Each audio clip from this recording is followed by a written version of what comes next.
vamos a estar viendo ciertos consejos de Dios para la familia, consejos para los hijos, consejos para la mamá, consejos para los papás.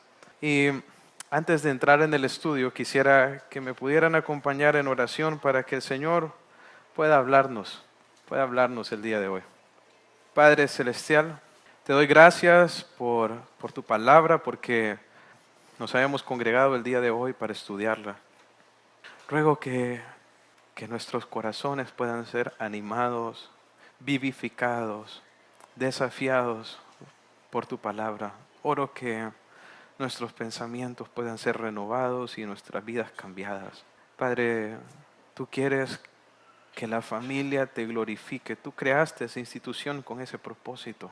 Y tú quieres que nuestras familias aquí en la iglesia sean un testimonio para el mundo de la obra de Cristo Jesús. Así que hoy que nos acercamos a tu palabra para ver cuál es tu voluntad para la familia, te pido que cada uno de nosotros pueda disponer el corazón para recibir tu palabra y para aplicarla en su vida. En el nombre de Jesús. Amén. Quisiera invitarles a abrir sus Biblias e ir a Lucas, capítulo 1, versículo 16 y versículo 17. Lucas capítulo 1, versículo 16 y 17. Este pasaje está hablando con respecto al anuncio que se le dio a Zacarías cuando iba a nacer su hijo Juan el Bautista. O sea que esta profecía es con respecto a Juan el Bautista. Mire lo que dice el 1:16. Y hará que muchos de los hijos de Israel se conviertan al Señor Dios de ellos, e irá delante de él con el espíritu y el poder de Elías, para hacer volver los corazones de los padres a los hijos y de los rebeldes a la prudencia de los justos, para preparar al Señor un pueblo bien dispuesto. Entonces Dios iba a levantar aquí a un profeta. Este era Juan el Bautista. Juan el Bautista iba a tener la tarea de preparar la llegada de Jesús, ¿verdad?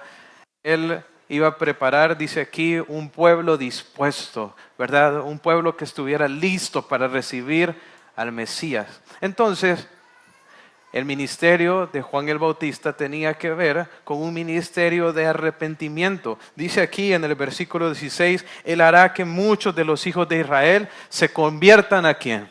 Se conviertan al Señor Dios de ellos. Entonces el ministerio de Juan el Bautista era un ministerio de arrepentimiento. Él iba a llamar a las personas del pueblo de Israel a que se arrepintieran de sus malos caminos y se volvieran a Dios. Ahora, es interesante lo que este ministerio iba a hacer en las familias, el impacto que iba a tener en las familias. Observe lo que dice en la última parte del versículo 16. Dice que él iría con el espíritu y el poder de Elías. Mire lo que dice aquí. Para hacer volver los corazones de los padres a los hijos. Ahora, ¿qué significa eso de hacer volver el corazón de los padres a los hijos? Bueno, es que las familias estaban divididas en Israel. Los padres y los hijos estaban divididos. Pero a las personas arrepentirse, ¿qué iba a pasar con los padres? Su corazón iba a regresar a darle la importancia, ¿verdad? De educar a sus hijos, de restaurar esas relaciones. Porque el arrepentimiento, hermanos, no solo afecta a una persona o a la persona, el arrepentimiento también afecta a la familia. Así como estaban quebrantadas las relaciones entre padres e hijos en la nación, déjenme decirles que las familias hoy en día están divididas también. ¿O no es así? Las familias hoy en día se caracterizan por hijos rebeldes, por padres irresponsables, padres que cometen adulterio, peleas, conflictos, amargura, celos, Las familias están llenas de eso, quebrantadas. Y por eso las estadísticas de divorcio en Honduras son altísimas. Y usted lo puede saber en la portada de la prensa del año pasado, antes de final del año, sacaron más o menos cómo andaban las tendencias, ¿verdad? Y los divorcios están altísimos. Porque al igual como en el tiempo de Israel, las familias estaban quebrantadas, también hoy en día lo están. Ahora, ¿cuál es la razón? ¿Cuál es la raíz? ¿Qué es lo que divide a la familia? ¿Saben? Es el pecado. El pecado. Y ante el pecado, lo que hay que hacer es arrepentirse. Mire, yo no sé cómo está su familia. De pronto su familia está dividida, de pronto su familia está quebrantada. Usted ya pasó por un divorcio. Pero ¿sabe una cosa? Dios, Él es lento para la ira y Él es grande en misericordia. Él es grande en misericordia para aquellos que se arrepienten. De pronto su familia se ha caracterizado por pleitos, por adulterios o por cualquier otra cosa. Pero sabe, hay sanidad, hay perdón, hay restauración para el que se arrepiente. Ese es el primer paso para una familia exitosa, es darle la espalda al pecado y entregar su corazón a Cristo Jesús. Cree en el Señor Jesucristo y serás salvo tú y tu casa, fue el mensaje que Pablo le dio al carcelero ahí en Filipos. ¿Y qué significa creer en Cristo? La palabra creer tiene la idea de confiar, de descansar en Dios. Saben, nosotros los seres humanos confiamos en nuestra propia capacidad, en nuestras propias fuerzas para poder resolver nuestros problemas y para buscar nuestra salvación. Pero lo que Dios nos está diciendo es que no puedes, no importa cuánto te esfuerces. ¿Qué dice el Salmo? Si Jehová no edificare la casa, en vano trabajan los que la edifican. ¿Saben? Si Dios no está en su vida y no está en su hogar, no importa cuántos esfuerzos usted haga para que las cosas vayan mejor, sus esfuerzos son vanos, son inútiles, son futiles.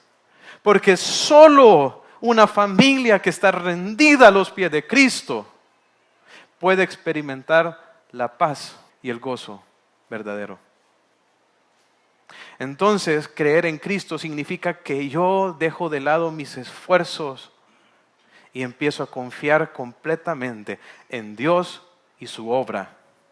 ¿Sabe? Cristo Jesús murió en una cruz para mostrarnos que nosotros no nos podíamos ganar nuestra salvación por nuestra propia capacidad. Él tuvo que venir a darse por nosotros, pero Él no quedó en la tumba. Al tercer día Él resucitó de entre los muertos, aplastando la muerte, aplastando al pecado, aplastando a Satanás.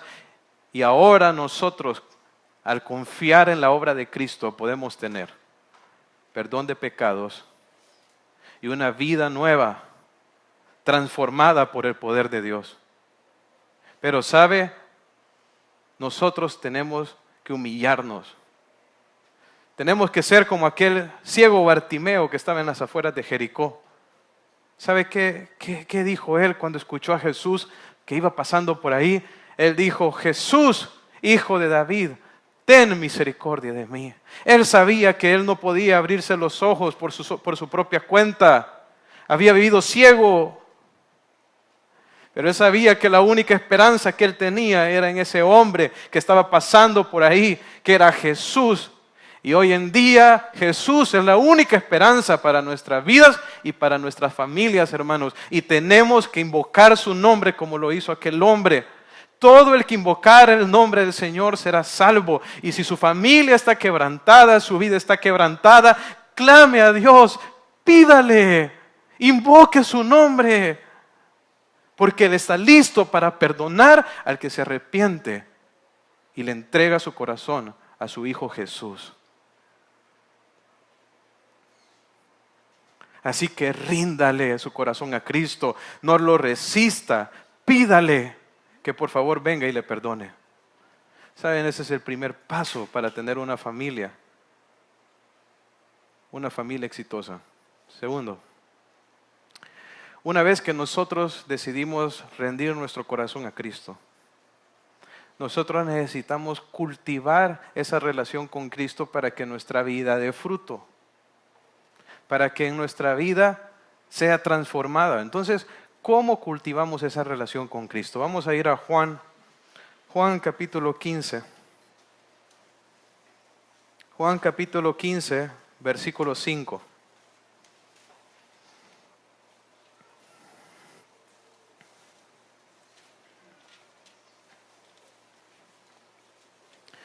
Juan capítulo 15, versículo 5. Dice así: yo soy la vid, este es Jesús hablando, y vosotros los pámpanos. El que permanece en mí y yo en él, este lleva mucho fruto, porque separados de mí nada podéis hacer. Pregunta: ¿cuánto podemos hacer sin Jesús? Nada, nada, nada. Entonces dice Jesús: yo soy la vid, ¿verdad? Si ustedes la buscan en versión internacional, dice: yo soy el tronco y ustedes son las ramas. Ustedes le cortan ustedes le cortan una rama a un tronco, ¿y qué le pasa a la rama? Se seca. Jesús está diciendo: yo soy el tronco, ustedes son las ramas. Ustedes tienen que estar pegados a mí. En la manera en que ustedes estén pegados a mí, ustedes van a dar ¿qué? Mucho fruto. Entonces, si uno se pregunta, bueno, ¿y cómo yo le hago para permanecer en Jesús? Mire, ahí lo explica en el versículo 7 de ese mismo capítulo, ahí en Juan 15. Dice: si permanecéis en mí y mis palabras permanecen en vosotros, pedid lo que queréis y os será hecho. Mire lo que dice: si permanecéis en mí y mis palabras permanecen en vosotros, pedid. ¿Sabe? Esta idea de pedir es la idea de dependencia, es la idea de oración. Esa es la razón por la cual 1 Tesalonicenses 5 dice que oremos sin cesar, porque la idea de la oración no es algo superficial y religioso, sino que es una relación personal con Dios. Nosotros cultivamos nuestra relación personal con Dios cuando nosotros oramos, cuando nosotros dependemos de Él, cuando nosotros platicamos con Él.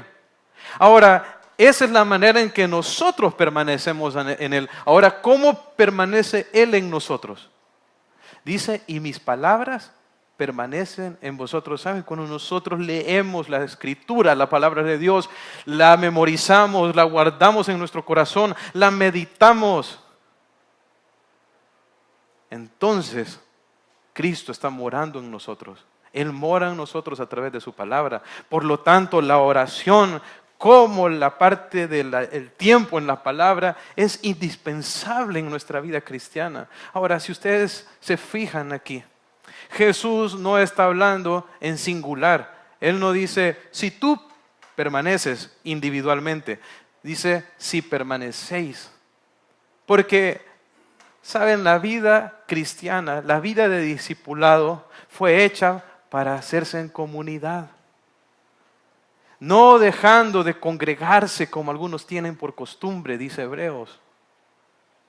A veces pensamos que nosotros podemos llevar adelante nuestra vida espiritual solos en la casa. Conozco muchas personas que han hecho eso y no están nada bien en su vida espiritual. ¿Sabe cuáles son los pilares de la vida cristiana? Es la oración, la lectura de la palabra y la iglesia, el tiempo de comunión con los hermanos. Usted descuida cualquiera de esas cosas y usted se va a extraviar. ¿Sabe? Una familia sólida necesita oración, necesita tiempo en la palabra y necesita la iglesia. Si nosotros queremos tener una familia sólida, necesitamos cultivar cada una de estas tres cosas. Nuestros hijos tienen que acostumbrarse que los domingos van a venir a la iglesia. Nosotros tenemos que involucrarnos en un grupo casa, en los discipulados, aprender. a cultivar cada una de estas cosas. Entonces, hermanos, estos consejos son para toda la familia, ¿verdad? Esto es para todos nosotros.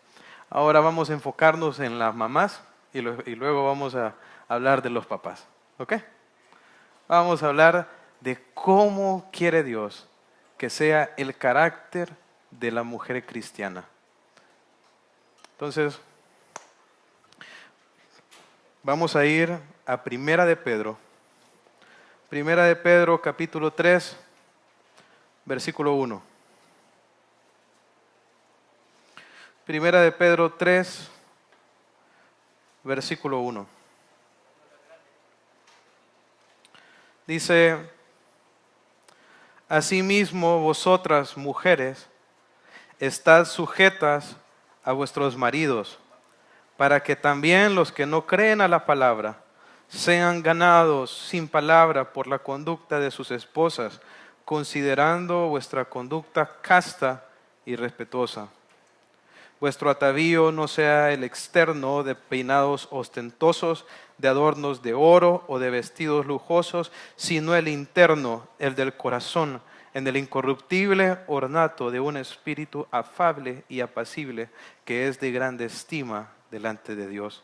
Porque así también se ataviaban en otro tiempo aquellas santas mujeres que esperaban en Dios, estando sujetas a sus maridos, como Sara obedecía a Abraham, llamándole Señor, de la cual vosotras habéis venido a ser hijas, si hacéis el bien sin temer ninguna amenaza. Entonces, ¿qué es lo primero que dice ese versículo con respecto a cómo deben de ser las mujeres cristianas, mujeres en la iglesia? Dice: mujeres, estar ¿qué? Sujetas a vuestros maridos. Ahora, ¿qué significa esta idea de sujeción? ¿A quién ha determinado Dios para que sea la cabeza en el hogar? ¿Quién es, hermanos? El hombre, ¿verdad? Porque el hombre es cabeza de la mujer, ¿verdad? Dios determinó autoridad a todo nivel. Hay autoridad en el Estado, hay autoridad en la escuela, hay autoridad en la casa, hay autoridad en el trabajo, hay autoridad en todo. Una nación donde no se respeta la autoridad es un desorden. Solo tenemos que ver nuestro país. Entonces Dios ha determinado un orden en la familia y en la familia Dios decidió que el hombre iba a ser la cabeza. ¿Qué significa la sujeción? Significa que la mujer reconoce voluntariamente, porque esto no es obligado, ahí no dice hombres sujeten a sus mujeres, dice mujeres sujétense, donde ella voluntariamente reconoce la autoridad del hombre en el hogar. Y ella voluntariamente se somete a su liderazgo. Una pregunta: ¿las esposas deben obedecer a sus maridos? Escuchó grillo ahí. Otra vez, hermanos, ¿las esposas deben obedecer a sus maridos? Sí. ¿Qué dice el versículo 6? Nos pone el ejemplo de Sara. Dice: como Sara obedecía ¿a quién? A Abraham, llamándole como Señor. Por supuesto, la autoridad tiene sus límites, ¿verdad? Si su esposo la manda a robar, por favor no vaya.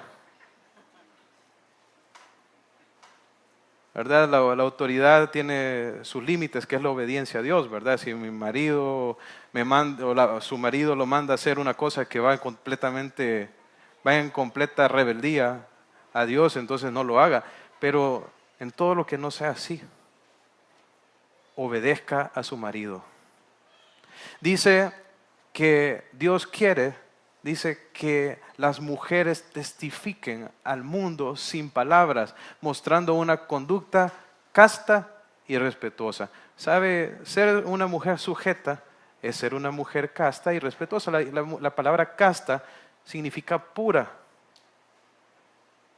¿Sabe? Cuando una mujer no se somete a la autoridad de su esposo, está en rebeldía y en desobediencia, está en pecado y deshonra el nombre de Cristo. Dios hizo la familia para ser un reflejo de la relación que Cristo tiene con la iglesia. La iglesia debe de ser rebelde a Cristo, obediente a Cristo.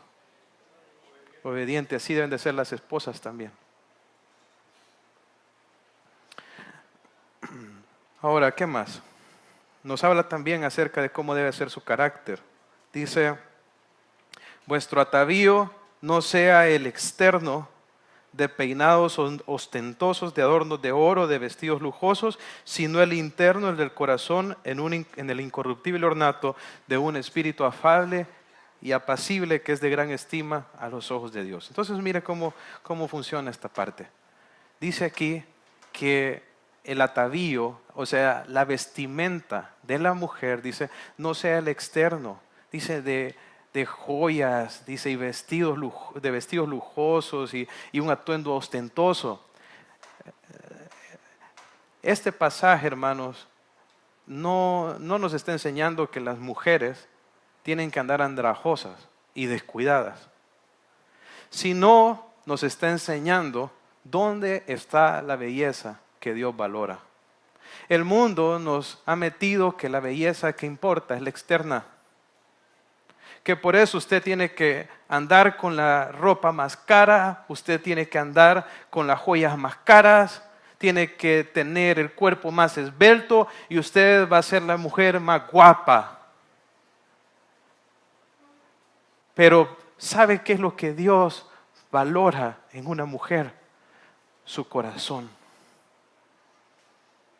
Y hay dos aspectos aquí que Dios quiere ver en el corazón de una mujer. Dice, en el incorruptible ornato de un espíritu ¿qué? Afable y apacible. La palabra afable significa amable, significa cariñosa, dulce. En otras palabras, la mujer cristiana tiene que tener este tipo de carácter. Un carácter calmado, un carácter cariñoso, dulce, no sarcástico y pendenciero.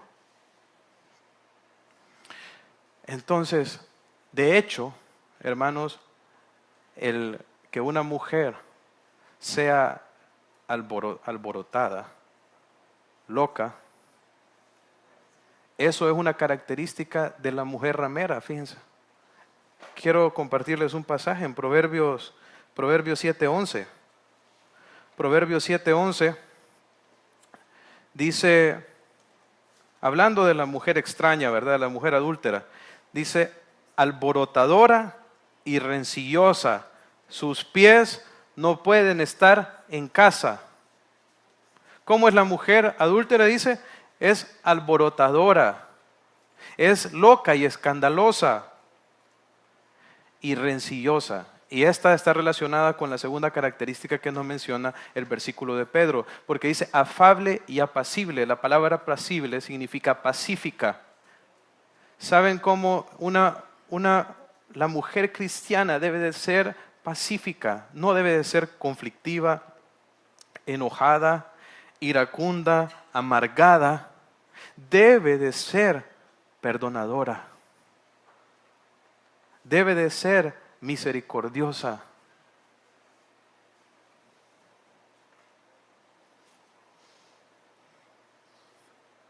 ¿Se dan cuenta cómo esto es tan contrario a lo que el mundo nos ha enseñado? Hay algunos pasajes en Proverbios que nos hablan acerca del peligro para una mujer de ser rencillosa, de ser peleonera. Vamos a ver varios versículos, entonces de pronto anotan la cita y lo pueden leer con más detenimiento en su casa. Yo los voy a ir entre cada cita un poco rápido. Dice Proverbios 19:13, dolor es para su padre el hijo necio y gotera continua las contiendas de la mujer. ¿Cómo dice que es las contiendas de la mujer?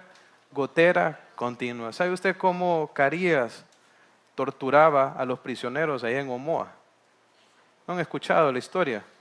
Hacía que les cayera una gota. ¿Ustedes han tenido una gotera en la casa? ¿Es molesto o no es molesto? Especialmente cuando están en el cuarto, ¿verdad? ¿Sabe? Así compara Dios a una mujer conflictiva, a una mujer peleonera. La compara con una gotera continua. Miren, Proverbios 21:9 dice, Proverbios 21:9, mejor es vivir en un rincón del terrado que con mujer rencillosa en casa espaciosa. Hay muchas mujeres, hermanos, que empujan a sus maridos a estar lejos de la casa, porque ellos prefieren estar en una oficina incómoda que ir a pelear con su mujer a la casa. Y aunque ningún hombre es excusable de lo que sea que haga afuera del hogar, mujeres, una forma en que ustedes cuidan a sus maridos es no vivir peleando con ellos. Sabes, la mujer puede ser una consejera, pero la obra de transformación de su esposo es algo que solo Dios puede hacer. Entonces, deje de creer que usted va a cambiar por sus fuerzas a su marido. Deje de pelear, que eso no ayuda. Mejor, dice, vivir allá en la terraza, en una esquina, que vivir en una mansión con una mujer peleonera. Ahora, nosotros sabemos, hermanos, que conectado con la contienda va la lengua, ¿o no es así? Santiago dice que es un miembro pequeño, dice, pero que se jacta de grandes cosas. ¿Cuán grande incendio enciende un pequeño fuego? Dice en Proverbios dice que Proverbios 15:1, la blanda respuesta quita la ira. Dice más, la palabra áspera hace subir el furor. ¿Sabe? Una mujer pacífica debe ser una mujer prudente. Una mujer que no es sarcástica, que no está peleando con sus palabras, que no está constantemente diciendo cosas hirientes. Ahora quiero hacerle una pregunta. ¿Estas cosas deben de ser externas o internas? Dicen el ornato de un ¿qué? Espíritu, ¿verdad? Que el atavío debe de ser, ¿cuál? El del corazón. ¿Sabe por qué? Porque una mujer puede poner una cara linda, pero estarse muriendo de cólera por dentro. Pero estas cosas, hermanos, son del corazón. Usted tiene que ser una persona afable y apacible en su corazón. No aparentar serlo, sino haber rendido su corazón a Cristo en esta área. Y haber decidido arrepentirse de ser pendenciera y disponer su corazón para ser una mujer pacífica. Segundo consejo para la mamá, edifique su casa. Vamos a Proverbios capítulo 14, versículo 1. Proverbios capítulo 14, versículo 1. Dice, la mujer sabia edifica su casa, mas la necia con las manos la derriba. La palabra sabio o la palabra sabiduría en la Biblia tiene que ver con la habilidad de tomar el conocimiento que uno ve en la palabra de Dios y aplicarlo en la vida práctica. De ahí viene el logo de la iglesia. ¿Saben cuál es el logo de Impacto? La palabra de Dios aplicada al diario vivir. Eso es sabiduría. Sabiduría es tomar la palabra de Dios y aplicarla en la vida. ¿Qué hace la mujer sabia? Edifica su casa. ¿Sabe? Cuando una mujer toma la decisión de vivir no de acuerdo al consejo que otras personas le han dado, no de acuerdo a lo que la sociedad dicta, no a lo que dicen los libros de texto de psicología, sino ha decidido tomar lo que la palabra de Dios dice y aplicarlo en su vida y en su familia. La mujer que hace esto edifica su casa. La necia, la que desprecia el consejo de Dios, las manos las está usando para derribar su casa. ¿Sabe? Una mujer que edifica su casa es de ayuda para su marido y no de tropiezo. ¿Ustedes se acuerdan quién le dio la fruta a Adán? ¿Quién le dio la fruta a Adán? Eva. Entonces, en Génesis, la Eva sirvió de instrumento de bendición para su marido o de tropiezo.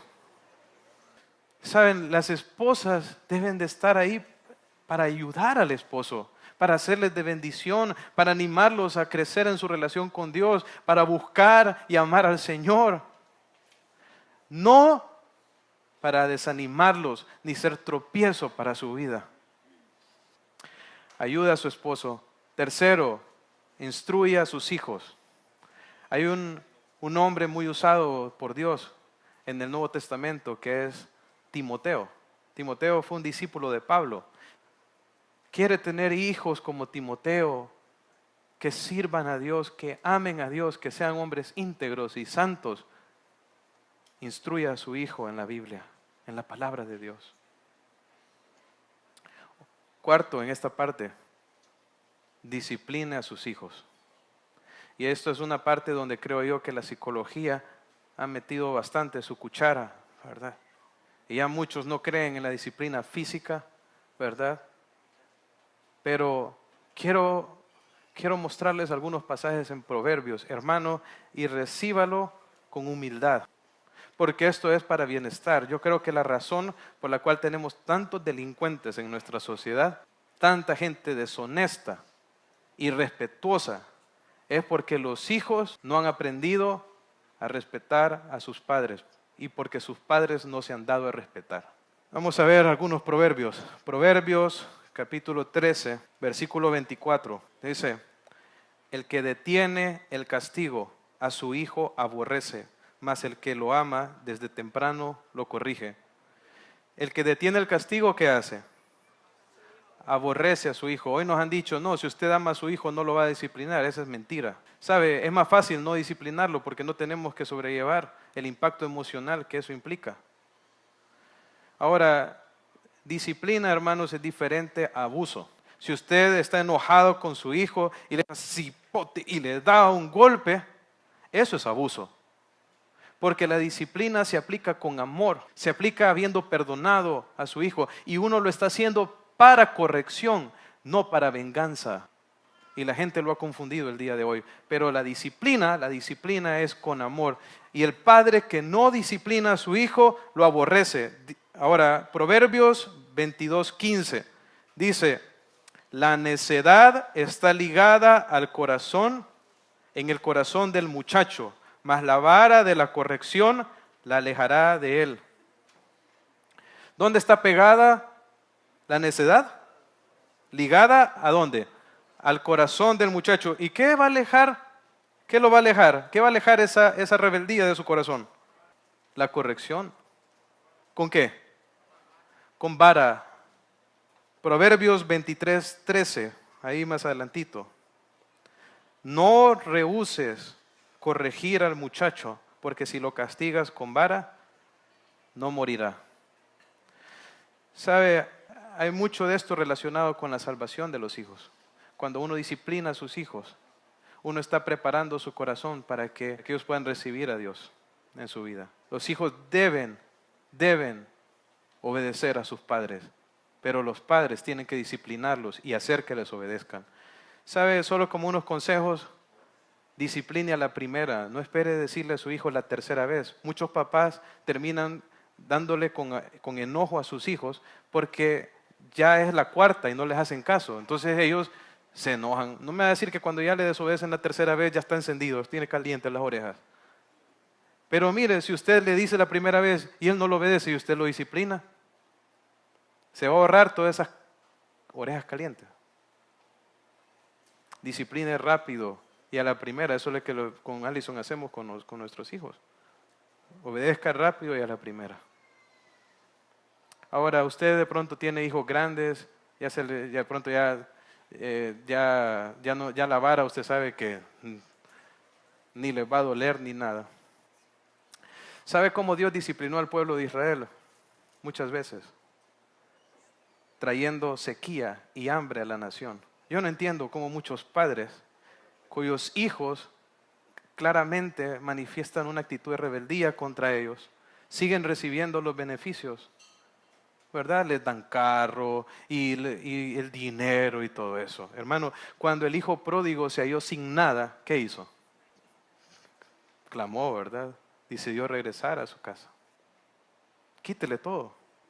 Estorbe a sus hijos en el pecado, aun cuando estén grandes. Mientras estén bajo su techo, hermanos, estórbele. Ahora, no nos vamos a ir sin darle consejo a los papás.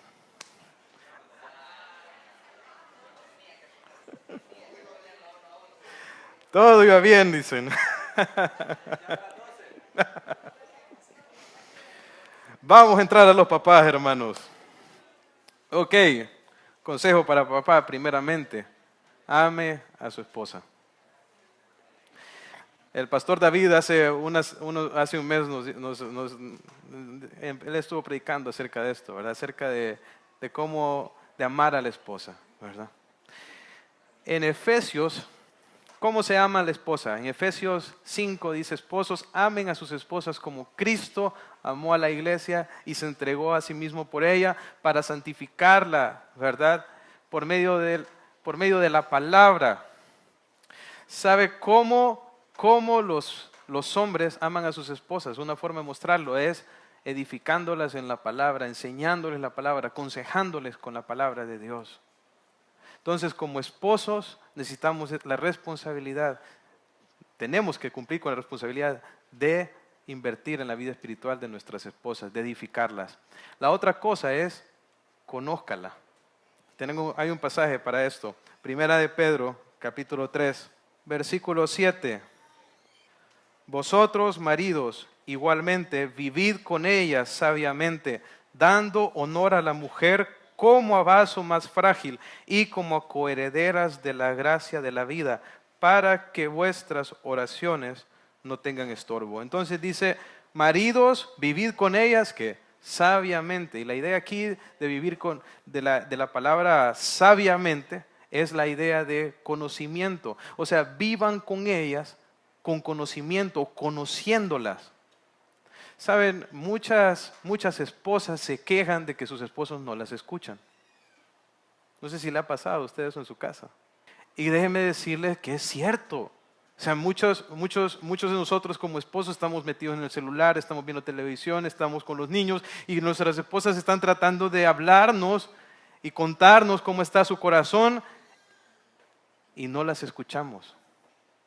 Entonces, consejo para nosotros los hombres, conozcamos a nuestras esposas, dediquemos tiempo para ellas, pregúntele a su esposa cómo está su corazón, con qué cosas está luchando. Dedique tiempo, abra los oídos y escuche a su esposa, conózcala. La otra cosa que dice aquí es, dando honor a la mujer como a vaso más frágil y como a coherederas de la gracia divina. ¿Cuál es la idea aquí? Dios hizo a las mujeres más frágiles, no más débiles, más frágiles. Y voy a poner un ejemplo. Si tuviéramos una caja de 500 libras aquí enfrente y tuviéramos que moverla para afuera, ¿quiénes deberían de ser los que se levanten y la muevan? ¿Verdad? Físicamente estamos diseñados los hombres para eso. Sabemos, la mujer, aún físicamente, es más delicada, pero también lo es emocionalmente. Por eso uno de los mandatos que Dios nos da, por ejemplo, en Colosenses 3:19, dice, maridos, amad a vuestras mujeres y no seáis ásperos con ellas.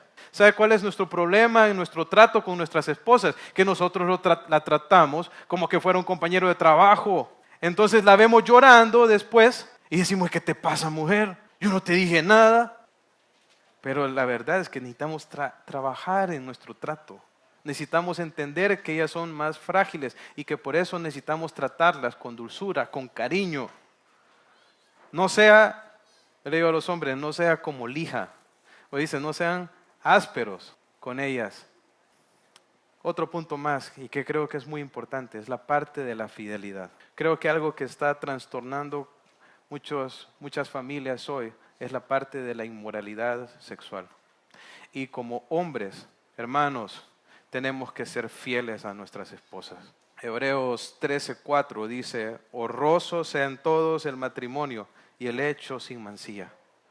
Nosotros tenemos que honrar el pacto matrimonial que nosotros hicimos con nuestras esposas. Y usted dice, no, pero yo soy soltero, yo no estoy, o yo ni por eso ni me caso. Déjeme decirle que la fidelidad empieza desde antes de casarse. Y otra cosa, ¿dónde empieza la fidelidad? Porque a veces pensamos, bueno, yo no me he metido con ninguna mujer, pero ¿se acuerdan lo que dice en Mateo 5? Dice, cualquiera que mira a una mujer para codiciarla, ya adulteró con ella en el corazón. Hermanos, hombres, ¿dónde tenemos que ser fieles? En el corazón. En nuestro corazón tenemos que ser fieles en nuestros ojos. Dejar de andar viendo cualquier mujer que pasa y codiciarla, abandonar la pornografía. Tenemos que aprender a ser fieles en nuestro corazón, ser fieles a nuestras esposas. Otro consejo, ore por su esposa. 3 principios para cómo orar. Ore bíblicamente. No ore a Dios por lo que usted quiere que su mujer sea. Ore por lo que Dios quiere que ella sea. Diferente. Piensa en lo que Dios quiere en base a lo que la Biblia dice para su mujer y ore porque Dios trabaje en la vida de ella. Segundo, ore específicamente. Pregunte a su esposa cuáles son sus luchas y ore específicamente por esas cosas. Dice, llevad los unos, las cargas de los otros, ¿verdad? Los esposos tenemos que ayudar a nuestras esposas a llevar sus cargas en oración y hágalo de forma constante también. Dios quiere que nosotros seamos constantes en la parte de orar por nuestras familias. Y último consejo para los papás, sea ejemplo. Saben, nosotros pensamos, porque el mundo nos ha enseñado que el liderazgo es ser autoritativo y ser mandón. Pero la Biblia nos da un ejemplo diferente con respecto a lo que es el liderazgo. Mire lo que dice Tito capítulo 2, versículo 6. Tito era un pastor joven y Pablo le estaba dando instrucciones en cuanto a cómo debía liderar la iglesia. Y mire lo que le dice, exhorta asimismo a los jóvenes a que sean prudentes, presentándote tú en todo como ejemplo de ¿qué? De buenas obras. ¿Saben cómo es que los hombres debemos liderar a nuestras familias? Poniendo el ejemplo. Siendo ejemplos de integridad, ejemplos de amor a Dios. Qué triste es ver padres que le dicen a los hijos, no mienta, y lo castigan si miente. Y cuando lo están llamando y no quiere contestar, entonces le dicen al hijo, mire, conteste la llamada, diga que no estoy. Papás que se ponen a ver películas donde salen mujeres semidesnudas y después quieren enseñarle integridad a sus hijos. Hermanos, tenemos que ser ejemplo. Todo lo que nosotros anhelemos ver en nuestras familias, debemos nosotros levantarnos y ser ejemplo en esas áreas. ¿Quiere ver que su familia esté entregada a la oración? Ore usted. ¿Quiere ver que su familia esté entregada a la palabra? Entréguese usted a la lectura de la palabra, a practicar la palabra, a enseñar la palabra. ¿Quiere la moral que usted espera ver en su familia? Sea usted un baluarte, un ejemplo para ellos, para sus hijos. Pablo le dice a Tito, que sea ejemplo de todo de buena conducta. Que así sea la forma en que nosotros guiamos y lideramos a nuestras esposas, siendo ejemplos de conducta, hombres que viven en santidad. Terminamos con los hombres. ¿Quién nos falta? Nos faltan los hijos. No nos vamos a ir sin hablarle a los hijos, hermanos. Colosenses capítulo 3, versículo 20. Es sencillo, Colosenses capítulo 3, versículo 20. Hijos, obedeced a vuestros padres en todo, porque esto agrada al Señor. Sí, simple, ¿verdad, hermanos? ¿Qué es lo que los hijos tienen que hacer? Obedecer a sus padres, dejar la rebeldía y obedecer. Ahí dice que obedezca a su padre si está de acuerdo, obedezca a su padre si es cristiano, Obedezca a sus padres, si eso es el mejor ejemplo. No, dice, obedezca sin condición, exceptuando que su papá lo mande a hacer algo malo, ¿verdad? Pero en todo lo demás, hermanos, los hijos deben obedecer a sus padres. Porque esto agrada al Señor. Un hijo que es rebelde desagrada a Dios y no va a tener la bendición de Dios sobre su vida. Miren lo que dice, ¿qué dice el quinto mandamiento? ¿Se lo saben ustedes? Honra a tu padre y a tu madre, porque es el primer. Bueno, en Efesios 1, cuando lo vuelve a recitar, dice, honra a tu padre y a tu madre, porque es el primer mandamiento con promesa. Miren, ¿para qué? Para que te vaya bien y seas de larga vida sobre la tierra. ¿Saben? Un hijo rebelde se expone a una muerte prematura. ¿Saben? Los consejos de los papás y de las mamás van dirigidos para que los hijos no caigan en las mismas piedras en que tropezaron ellos. Un hijo inteligente escucha a sus papás. Escucha a sus papás. Y los obedece. Y Dios lo va a bendecir. Los hijos hoy en día no quieren escuchar con respecto a la opinión que los padres tienen con respecto a sus novios, con respecto a sus amistades, con respecto a sus hábitos. Y por eso tantos jóvenes fracasados en su vida moral y espiritual, porque no hacen caso. Hijos, obedezcan a sus padres. Honren a su padre. Y saben, honra es más que solo obediencia. El Señor dice en Proverbios, honra a Jehová con tus bienes y con las primicias de todos tus frutos, porque la honra no solamente es respeto, también es sostenimiento económico. Y a nosotros, que de pronto ya salimos del hogar, no es que ya nos desligamos de nuestros papás, todavía tenemos una responsabilidad para cuidar de ellos. Un día ellos también no van a poder valerse por sí mismos, y adivinen quiénes son los responsables por los padres. Los hijos. Eso también es honrar. Ojalá que Dios, hermanos, nos dé familias así. Yo les digo, hermanos, es lindo un hogar así. Yo pienso en mi hogar y es algo tan lindo. Todavía no hemos alcanzado la perfección, pero hemos decidido caminar y vivir así. Ojalá, hermanos, Dios nos dé familias así en la iglesia. Vamos a orar.